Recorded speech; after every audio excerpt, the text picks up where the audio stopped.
Montalban, our word of the day for you this morning. Do you know anybody who can be considered a charlatan, a quack, somebody who practices quackery? There's no one like that in Trinidad and Tobago. But that's still our word for you for the day. Add that to your vocabulary, use it in a sentence. And when you go home, share it with the rest of your family, or when the rest of your family comes home, share your word of the day with them. We increase your vocabulary, give you words of wisdom, so you can start your day on a positive note. We are now joined by constitutional attorney. He wears so many hats, Martin George. But before we hear from the multi-hatted counselor, as is Lellor, we will take a clip at what look a little Ramesh Deosara, Professor Ramesh Deosaran, when he was here last time. Then we get some thoughts from an innocent bystander. Let's call him that for the time being. A misunderstanding that these committees are threatening the executive and usurping the functions of the executive. It is not so at all. We are to make government more efficient. We are to help the ministries, which is the irony of it all. Because what the ministers cannot do, either through constitutional empowerment, for example, the minister cannot interfere with the service commissions, this committee, which I chair, could do so in open parliament in a public hearing properly and discreetly. So it helps the government. For example, if there are 400 teachers vacancies in the teaching service not being filled over 4 years, we can inquire publicly. The minister cannot do so directly. And so it is with the other two committees. So we need now assistance. We need the support of the public. But the public must understand what is this all about. Mm-hmm. This is not a threat to the government. This is to help governance in the broad sense, as countries all over the world are now doing. Okay. And so that in large part, so that's what Professor Spence was saying as well. You know, they have a role. I don't know, Mr. George. We had 2 days ago, we had Senators Mary King and Ramesh Deosaran here talking about on the show. Mm-hmm. And you see, if you're like Mr. Valley, you ensure that you see this show every day, but then you have to come in here early so you can do your get ready for your other shows, as it were. Yes. The thing is, though, that they are suggesting that they can augment, they can help, they can participate in a meaningful way in governance. In other words, make meaningful contribution by getting members of the public involved. And what the senator is saying, they have jurisdiction in some areas that Minister Valley does not have. What are your thoughts on some of the issues raised? Well, I think that certainly the general idea is certainly a good idea, because when you consider Trinidad and Tobago, we are an evolving democracy. And we need to recognize that we are developing our systems and structures. And this is part of the process. So therefore, if you find that these committees are functioning in a way which helps to, in some way, regulate the functioning and act in a sense as an oversight body, the same way you have in the US, where you have the oversight committees, which then look at what occurs, and then they would then give their opinions, their recommendations, their suggestions for improvement, then it is certainly something that's good. Now, I heard Professor Deosaran complaining that, in terms of resources, they haven't been given all the resources they need, right? I remember him saying that on the program when he appeared. Now, in terms of if they certainly need physical infrastructure, physical apparatus or other paraphernalia for the carrying out of that function, then I think certainly it's something that it's a reasonable and justifiable call to say, look, we need this in order to do our function properly. But part of it has to be an understanding of the role that these committees play. In other words, you look at it and you analyze, okay, is it something that at the end of the day can make for better governance, better running of the country for all citizens? This has nothing to do with which side you're on, or opposition or government. It's really something that you're looking at for the benefit of each and every citizen in Trinidad. That comes back to what the caller from Maracas was saying. If you don't like it, just get rid of it. Don't waste anybody. But it's not as simple as just saying that. Let me say, first of all, I think everybody agree that there must be accountability, transparency, and so on. And as a fact, with the joint select committees can examine and can ask questions and so on. The only issue between our position and their position is that for efficiency, given the size, to make the thing work, it should really either, as a compromise, have a reduced membership. Ideally, it should simply be annexed to the Public Accounts Committee, Public Accounts Enterprises. They can achieve the same thing. Okay. There would be 3 fewer committees. The demand for human resource would be so much reduced. And that is the simple point. Nobody's hiding. Everybody wants transparency and all of these nice things. Everybody wants governance. We simply want it in the most efficient manner. That's the issue. You know, I mean, I tried to point out with the guests when they were here that it sounds to me very simple.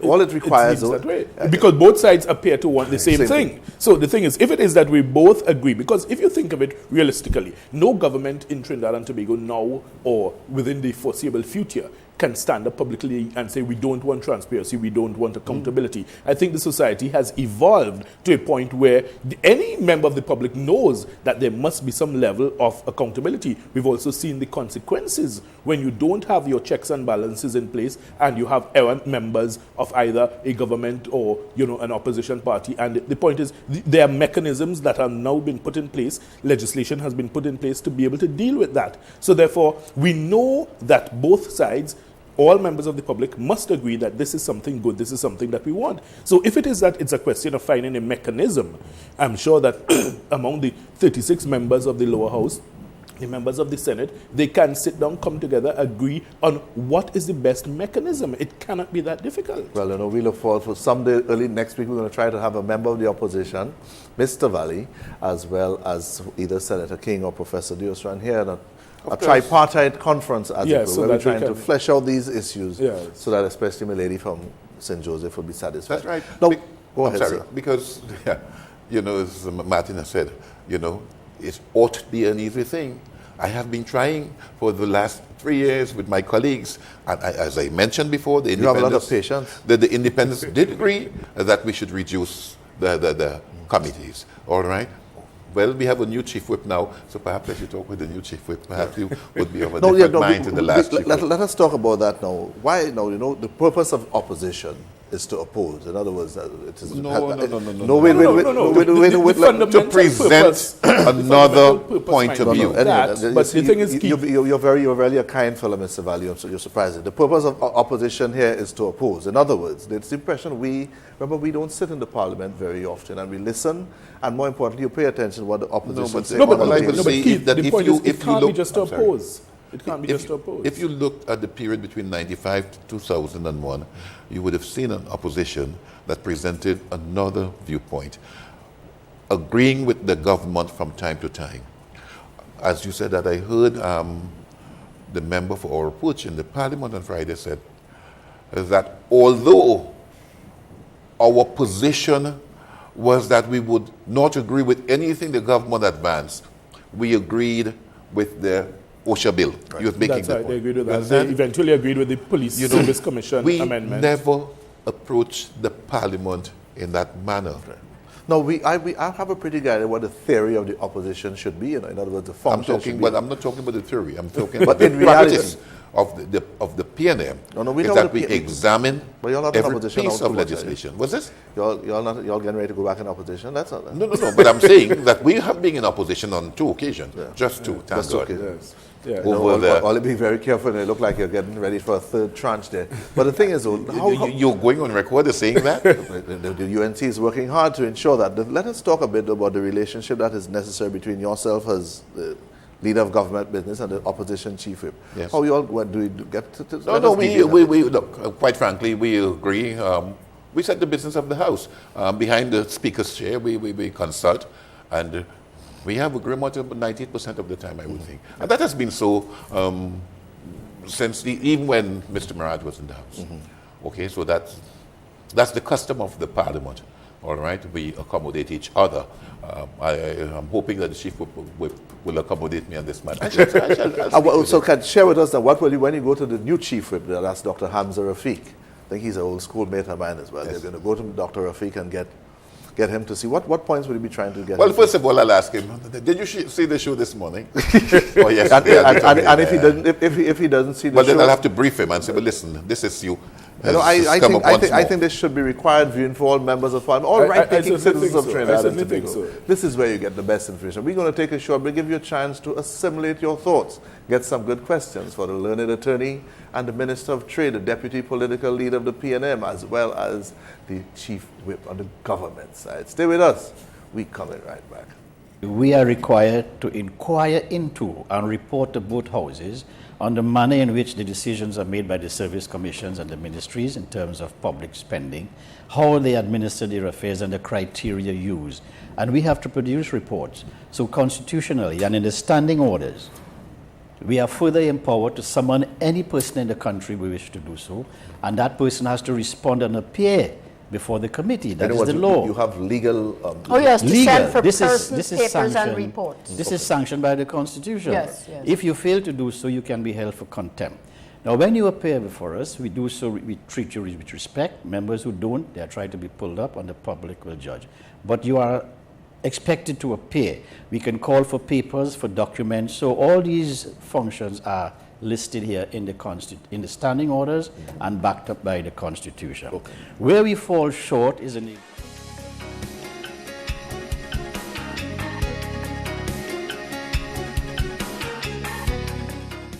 Meet Carlos. He's a fun guy who enjoys a game of football with the boys. But Carlos is also a smoker. Though he thinks he can keep up with the game, it's obvious he simply cannot. He is often out of breath.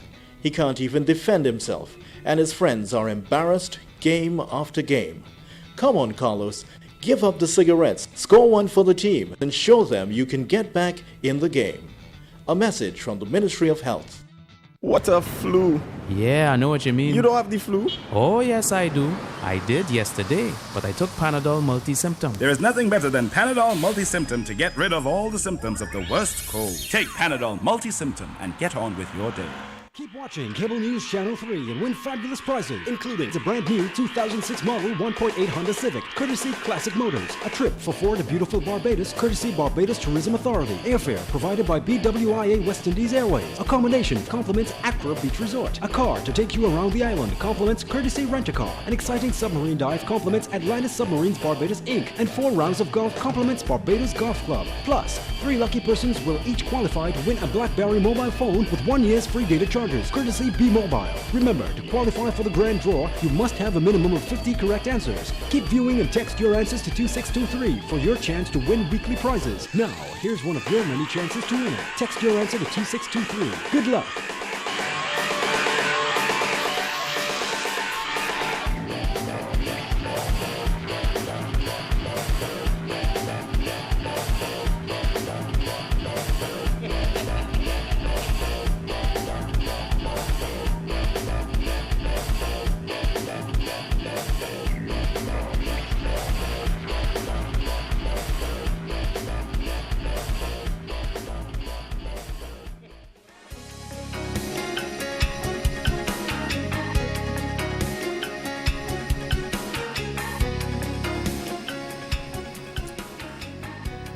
Welcome back, Cable News Channel 3 early morning show. We saw just before we went to the break, Mr. George, a part of the thing, the presentation of Professor Deosura. And your thoughts on his pronouncements there? And he's quoting from the standing orders. He was quoting from the standing orders. Whose book is that again? Whose book is that? What's the name of it? It has a little name. The standing orders. The standing orders of the Parliament, yeah. Okay, I know it's the standing orders of the Parliament and the Senate. But The Joint Select long time Committees. they used to have a name attached to the standing orders book. A little small book. Oh, no. You're talking about maize. Maize. No, maize is the big one. Parliamentary That's the practice. Bible. That's the Bible. That's the guide. That's a snippet from maize. Yeah, that's standing orders. Maize or You explain. see, well, I've never been a member of Parliament. so I Any don't know. You want to reference be you one? wish. No. I was going to say, come and check it. No, please. Okay. Any reference you wish to clarify, you go to maize. I remember as a little fellow heads about maize. Go to check with maize. Parliamentary practice. Okay, It's so that's right. So your thoughts So on... he was quoting from the standing orders, and what he was showing is that, look, they do have the power to summon, chief executives and persons who run these corporations before them. And that is good. The fact that they have that power is good. And it's a question of leveraging time and leveraging the result you want. In other words, there's a cost-benefit analysis, because the point is you have to ensure that you don't unnecessarily tie up people's time before these committees, because the thing is, Trinidad and Tobago has had a history of several commissions of inquiry, and we know that they end up being lengthy, expensive exercises, which at the end of the day, the result that you wish to get, you hardly ever obtain. In fact, what they tend to do is obfuscate the issues rather than elucidate. So the thing is, you end up generating more heat than light. So in carrying out their duties, I think that it is certainly incumbent upon the members of these joint select committees to ensure that, look, it is a fruitful and productive exercise and that they get meaningful results. In that, you're not there to persecute anybody. That's not your objective. You're not there to vilify or demean anyone. You are there to ensure that, look, the systems and procedures that are supposed to be in place are there, first and foremost, and that secondly, they are functioning the way you wish them to function so that we can end up with a better system of governance, a better system of accountability in how we perform our roles and duties in the government or, for the good of Trinidad and Tobago. Is this gentleman one of your legal advisors here? I mean, he said, I like the words he uses. I like it too, but this is the second occasion of meeting Mr. And the last time is I was in opposition. I like how there's a little overlap here. But no, seriously, but I say, maybe my brain is too simplistic, and I find these things on paper appear very simple and things that can be with rational, intelligent people, because there are many, many intelligent people in the parliament at both levels of the house. What do you believe? There are many, many intelligent people there, and I think a little quiet, dispassionate sharing of ideas and thoughts, we can get so many more things accomplished.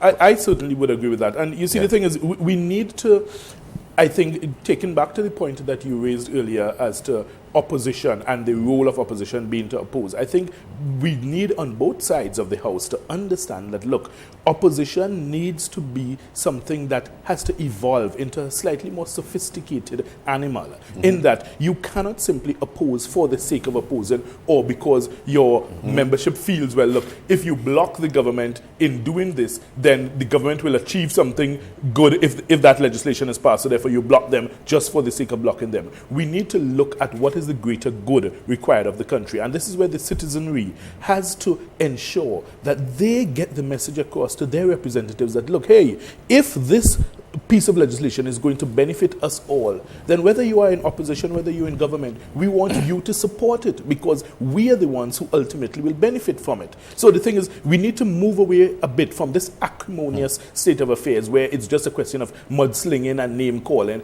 and move to a more sophisticated type of parliamentary system where we recognize that, look, even though I support this legislation while I'm in opposition, the point is I know that my constituents, so the people whom I represent, are going to thank me for it because they recognize the greater good in the picture. But that would require a certain amount of security, though, and a lot of people think that many of our politicians demonstrate a bit of insecurity from time to time. Let's talk a bit of the need for this. One of the things I always highlight, especially when we have opposition factions here, and we've had different incarnations of the UNC. We've had DNA, we've even had the NDA as well. We've had MND and DPTT. You're very good. You remember all those names. It's like the entire alphabet we that is my responsibility. So I must know with whom I'm interacting. And today we're blessed to have the PNM, People's National Movement. Don't say it so loud with such great very good. But the need for an effective opposition to really keep you people in the corridors of power on your toes. And we need a little balance here. How do you see, though? I mean, from your experience as an opposition member and having had governmental experience, for our democracy and our society to evolve. No, I agree with that. I agree with that. I mean, So you all must be, even though you giggle at what's taking place, but deep in your heart. It saddens, quite frankly, it saddens me. I mean, you know that, you do better when you're in a bright class. Okay? If, those boys will keep you working, I think it was Middleholz who said, in complacency lies defeat and death. So that, if the opposition is weak, one might become complacent, and I think, I think, for example, my own party, the PNM, over the years up to 1986, I think we lost the election because of the fact that we were so accustomed winning. Complacency set in there. And we will never make that mistake again. I keep telling you. We redouble our efforts so that now that, all types of things are happening, we are redoubling our efforts. If I may say something on that, Keith, it's interesting to note that the quality and the vibrancy of your opposition really has nothing to do with the numbers you have. Because if you recall, there was a stint when Mr. Valley's government was in opposition, and I think they numbered only 3 in the parliament. Yet you didn't have that fracturing and splintering and that divisiveness which is currently occurring. So the thing is, even though at present the opposition is numbering a lot more than that, they are not effectively leveraging their abilities and their skills to really present a credible opposition in the parliament. And the thing is, I agree with you in the sense that it is a tragedy for the nation as a whole. And, you know, I'm glad that Mr. Valley can say that, look, you know, it's really not the best thing. You know, I mean, it really is up to them to get their act together and do what is necessary to act as that check and balance within Parliament. In terms of legislation, you examine legislation and you give proper responses. In other words, we do not wish for parliamentarians who just come and they give a superficial treatment to bills that are before the House, and, you know, the extent of their debate remains, you know, well, you did this and we did this and that kind of thing. We want parliamentarians who can take the time, prepare, study the legislation, look at comparative legislation from other jurisdictions, and come there armed with proper in-depth responses, which can then make the need positive for full-time parliamentarians. Let's talk quickly, though. We want to take as many calls as we can. So callers, you know the drill. Let's start with Diego Martin. I'm sorry. Diego Martin, good morning. Good morning, Keith. How are you? I am good. How are you? Okay, good morning, Mr. Valley. I think you need to get a ballot design for Keith, you know. He wants to join the party. Really? I wouldn't wear it, though. Anyway, Mr. Valley, I want to agree with you. The opposition is going to be in opposition for the next 30 years. So you don't have to worry. Mr. George, I don't agree with you. The opposition's job is to oppose. If the opposition has to come to agreement on a bill with the government, there must be compromise, there must be give and take on the both sides. The only power the opposition has is to oppose, to say no. Right. And if they have to have an agreement, that is where it comes. There has to be compromise and give and take by the government and by the opposition, so that the opposition could gain something and the government could gain something. It can't be that the government saying, it's either you vote for this or no way. Right. So that is how it has to go, Mr. George. Thank you so much, Diego Martin wants to give me that funny-looking tie. Let's talk to St. Joseph. Good morning. Hello. Good morning. Yes. Good morning. Yes. Thanks for taking the call. Why people insist on saying the government and the opposition? And somebody, I think Mr. George said, Mr. Valley government. I didn't know Mr. Valley had a government, or the PNM have a government. Remember, the government is made up, I think, of the opposition. The opposition is in Parliament, no. It's not only the ruling party. We have the administration. You all must stop saying government. It's whoever is there as the ruling party, because the opposition is also in government. They sit opposite each other. You know, so why you even Mr. Valley, my government, and there's nothing like Mr. Valley government or even Basdeo Pandey government. There's the government of Trinidad and Tobago, and we have the executive, the ruling party, we have the opposition. Thank you so much, Des. And I think it's necessary to clarify that point, Keith, if I may. Please. Unfortunately, there's a misconception by that last caller in that what you have different political parties. But at the end of the day, when you have your general elections, one party forms the government. The opposition is not part of the government at all. So we need to clarify that. And I mean, the point is, that is in our statute books. It's clear that, you know, this is how it works. They form part of the legislature, they form part of Parliament, but that is separate and distinct from the government. The government and I think it's party, something that the party must that commands be the majority there. of seats in the lower house of Parliament. For the edification and elucidation of the public. That's what we try to do here every morning on cable news channel 3. This is where you get edification. Nice words he used there. He obviously watches segment 2 as well. That's where we give him our word for the day. Right. I think he knew that before he said it. Good morning, QM. Good morning. Please go on. Good morning. Good morning. Mr. Valley, I tell you, Mr. Valley, I said there's a secret in getting into cnc3. You did not understand what I said about the government. Mr. George, I don't understand that explanation you gave me there. Okay. Right, now let's talk quickly to Sang. The lady said there's a technique, man. I don't know. Women are smarter than men. I've been saying that for years. Let's talk to Sangre Grande. Good morning. Good morning. Hello, Mr. Clifford. Good morning. Ask Mr. Valley what they do for 5 years since they're in government. What's this? Ask Mr. Valley. What they did for 5 years? In government. What would it? What did you all do? What you all have done? Nothing in the last 5 years of government. So I assume it's your party. What has your party government done in the 5 years you've done? Nothing. Well, if the caller does not know, I have to assume that he just returned to Trinidad after a long vacation. A long vacation. Quite frankly. Because you think you all have done some stuff. I would think. What do you think, Keith? Lots of stuff is taking place in Trinidad and Tobago. And more importantly, sir, I'm supposed to do the interviewing here. I just want to know, because perhaps I'm missing something. Well, we're going to take a short break. When we come back, I'll give you my thoughts on what is taking place in Trinidad and Tobago. Well, once again, we must take this enforced break.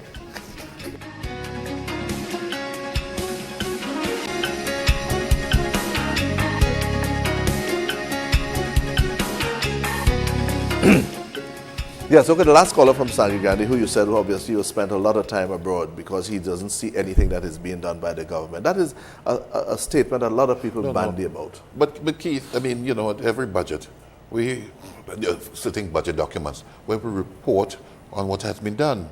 Okay, I mean, I can talk about my own ministry, what we have done, what we are doing, and so on. Okay, but whether you look at education, whether you look at housing, whether you look at health, all right, one is seeing what is happening.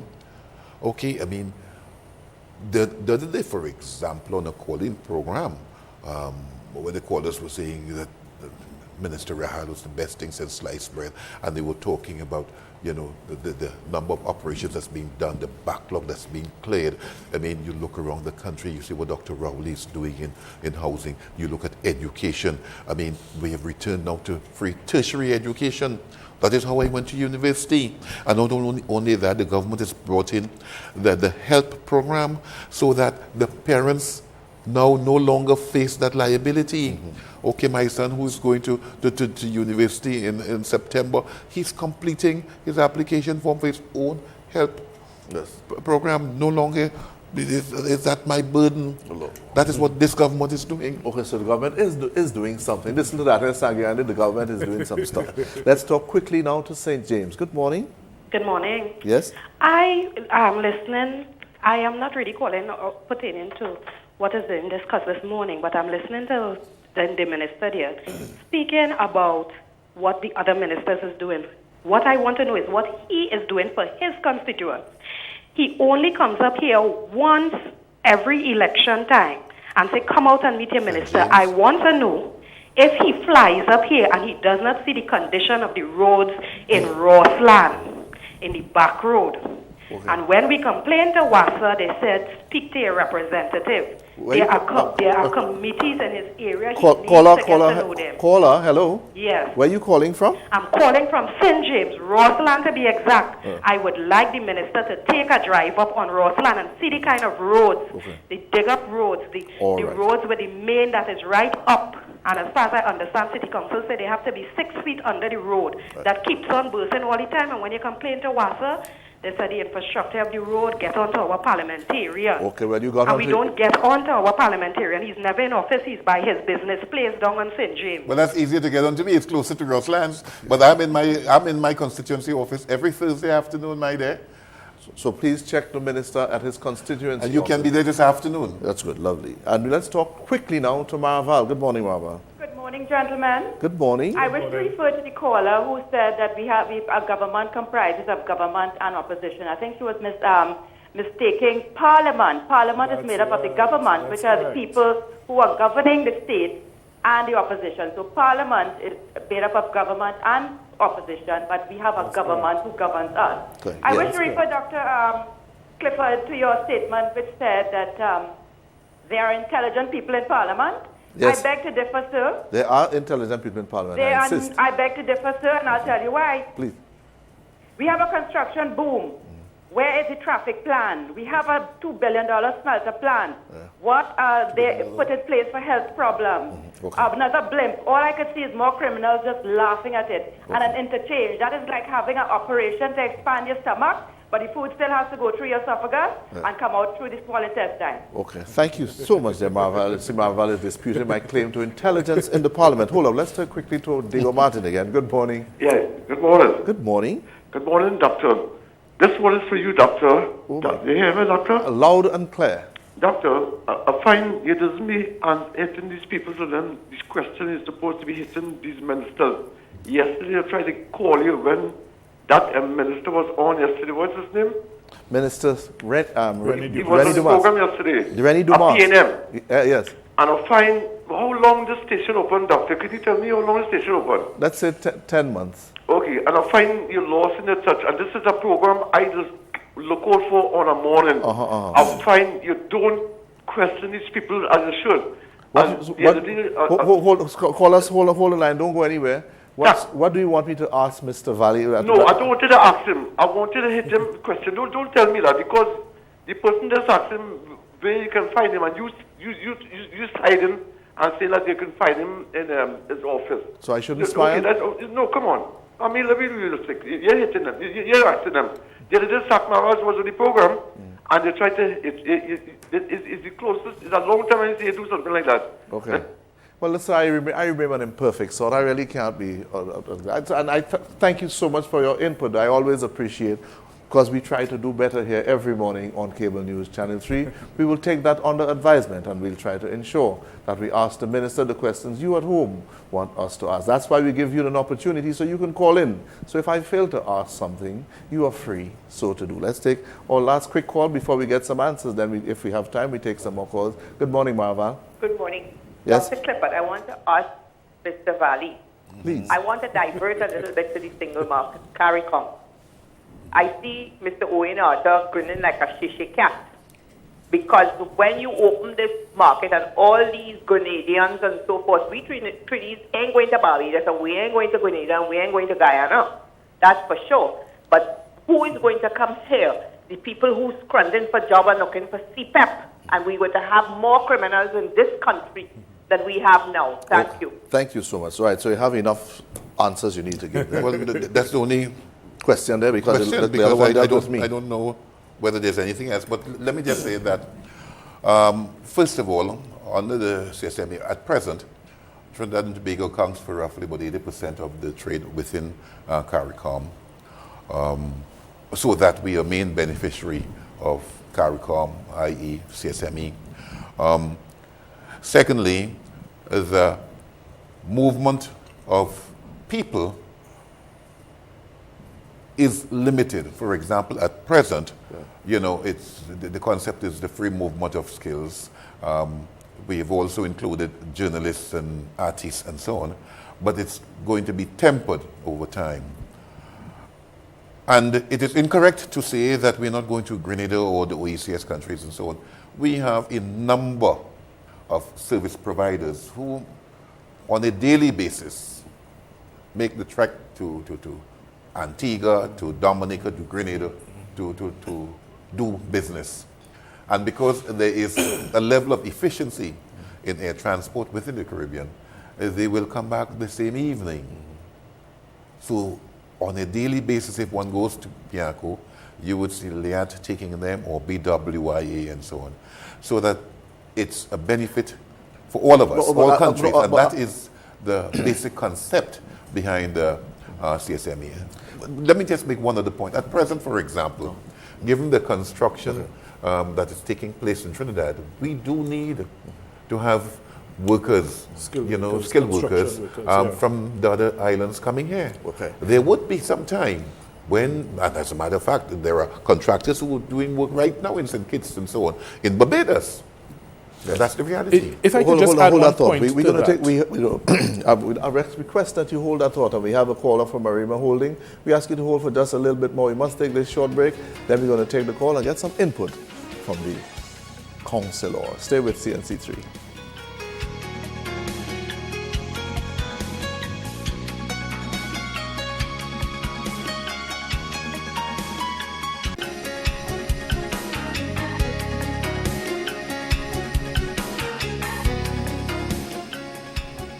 And Arima, thank you so much for holding. We'll get your question first before we get the answers. And we have one other call after you, and those will be our last calls for the morning. Good morning, Arima. All right.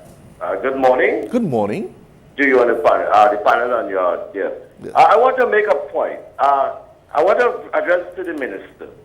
Is it possible that before the budget is read on the given date, that a month prior to that, you could have some kind of barometer indicating that the progress that the country has made in its fiscal policy in terms of how much we achieve in that budgetary constraint. Yes. I think if we get a picture of all the ministries showing where we are, what we did, that will give us a true light, and people will not be asking questions what is done or what is not being done. I don't know if that can be done because we have the technology here now that we could do these things. So please comment if you could. Thank you. Thank you. I like that comment there from Arima. Let's talk to Maraval. Good morning. Maracas, I'm sorry. Maracas? Hello? Yes, good morning. Morning to you, sir. Good morning. Right, congratulations on an excellent program. Oh, you're too kind. Thank you. My question to Minister Valley, if it's possible for him to address it. The PAEC, its powers already seem to have been diluted by a certain measure of scant courtesy, malicious compliance in certain instances, and probably even flagrant disregard in one very recent instance when I believe certain of the oligarchs of the energy fiefdom declined to attend on a summons before one of the JLS, the Joint Select Committees itself. Does he not think, perhaps, that it should be considered whether or not merger with the PAEC and the PAC between the JSCs will further attenuate the powers of the JSCs, which are already seeming to have been, derogated from by this attitude on the part of... Thank you so much. A nice question. Very good question. Let's look at it. The PAEC is a constitutional committee, special majority committee. That committee, you heard Dr. Devesaran making the point that the JLC has the power to send for papers and so on. The PAC has the similar powers. As a matter of fact, one would argue that their powers are stronger since they are protected by special majority.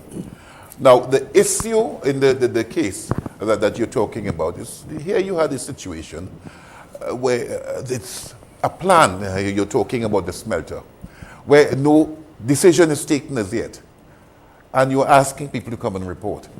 Normally, what happens, and what the rule is that these committees are supposed to base their investigation on an annual report that is submitted to the Parliament. Every ministry has an obligation to send an annual report. That's part of the legislation.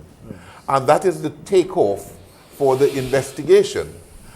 But if a committee wants to go fishing, well then, obviously, there must be some system in place to say, no, you're ultra vires. Okay. And that's the issue. Right. You running out.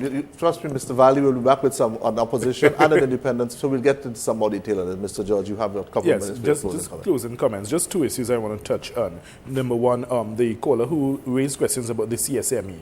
What I would say to that is we in Trinidad and Tobago must recognize our role in the Caribbean. We are basically, in a sense, like the New York of the Caribbean. And if you look at the structures in America, you look at what has happened, and you look at the contributions made by the immigrants, they have actually made invaluable contributions. When you look at the Poles, the Greeks, the Portuguese, the West Indian community, they have helped make America strong and vibrant. And in the same way, we can benefit in positive ways. Of course, there can be negatives and there can be side effects which need to be tempered, which need to be looked at. But we need to bear in mind also that there can be tremendous benefits in terms of a wide range of skills that can be brought to build our economy. So let's not only look at CSME in a negative light. You know, there are positives there.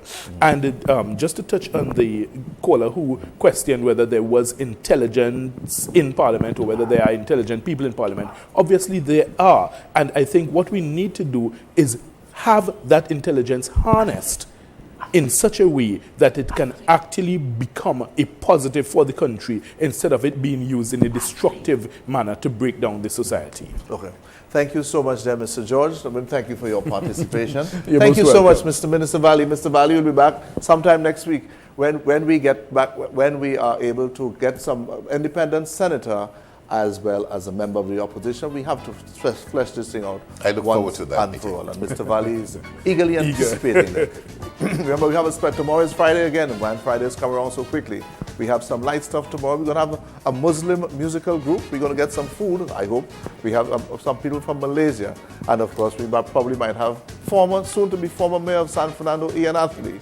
Please keep in current here on CNC3. Have a good day, all. Work hard, drive safely, and parents, do something special for the children today. Adios. Bye.